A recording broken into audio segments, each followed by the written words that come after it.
बार बाज का अंडा मुर्गियों के अंडों में मिल जाता है। मुर्गियों के अंडे टूटते हैं तो उसमें से चूजे निकलते हैं और बाज का अंडा टूटता है तो उसमें से बाज का बच्चा निकलता है। लेकिन वो बाज का बच्चा ये भूल जाता है उन मुर्गियों के चूजों के साथ रहकर कि वो एक बाज का बच्चा है। उसको लगता है कि वो भी उनके जैसा एक चूजा है, उन्हीं के साथ चुनता है, उन्हीं के साथ खेलता है और उतना ही उड़ पाता है जितने वो चूजे उड़ पाते हैं। एक दिन वो बाज का बच्चा आसमान में देखते हुए उन चूजों से पूछता है कि कौन सा पक्षी है जो इतना स्वतंत्र होकर उड़ रहा है। तो वो चूजे कहते हैं कि वो एक बाज है, वो पक्षियों का राजा है, वो बहुत ही प्रभावशाली और बहुत ही शक्तिशाली है।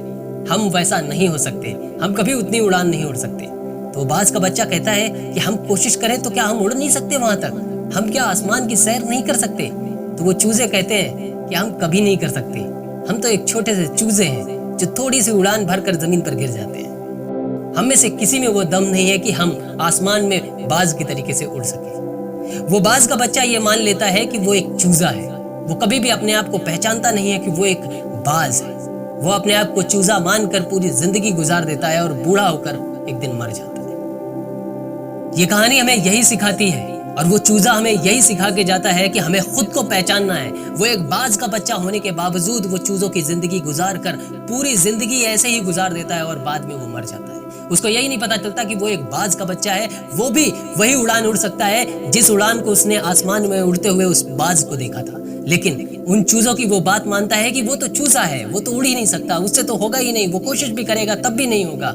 ऐसे ही हमारे आसपास बहुत सारे लोग होते हैं जो हमें चूजा बनने पर मजबूर कर देते हैं। इसलिए उस मजबूरी से बाहर निकलो और उन लोगों के लिए वो करारा तमाचा बनो और आगे बढ़कर वो बाज बनो जो दुनिया की एक उड़ान बने जाकर आगे जाकर वो नाम करें। हम ही में से वो लोग निकलते हैं, MS धोनी, बबीता फोगाट, गीता फोगाट, सुशांत सिंह राजपूत, नवाजुद्दीन सिद्दीकी। ये वही लोग हैं जो उस चूजे वाली मानसिकता को तोड़कर आगे बढ़ते हैं और बाज वाली उड़ान उड़ते हैं और दुनिया के लिए इंस्पिरेशन बनते हैं। तो आपसे मैं एक सवाल पूछना चाहता हूं कि आप बाज क्यों नहीं हो?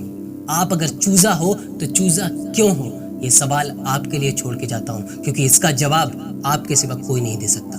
इसलिए इस बात पर आकलन करिए और खुद को पहचानिए कि आपकी ताकत क्या है, आपकी शक्ति क्या है और आगे बढ़िए। इसलिए वो बाज बनिए जो आसमान में उड़ता है, स्वतंत्र होकर उड़ता है और अपने जीवन की एक अलग लेख लिखता है। इसलिए अपना इतिहास आपको खुद लिखना होगा, वो बाज बनकर। जय हिंद, वंदे मातरम।